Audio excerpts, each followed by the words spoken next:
Guys, ito yung kinukuha namin dito.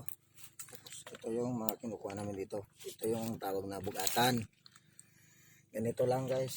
Ganun lang kadali magkuha. Ang ganito magkuha.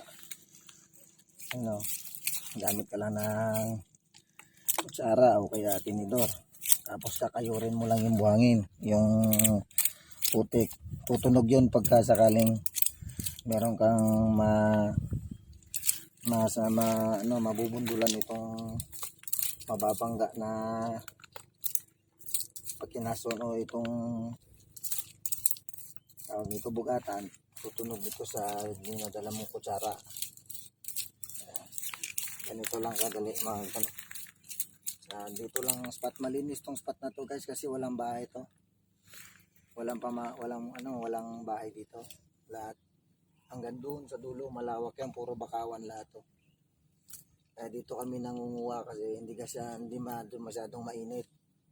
Kaya kahit mag-apong ka rito, walang problema kasi malamig yung spot.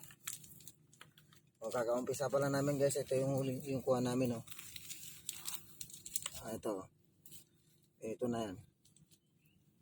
Ito nakarami yung kuha namin ngayon.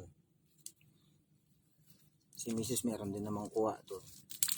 Ganito lang yung namin dito.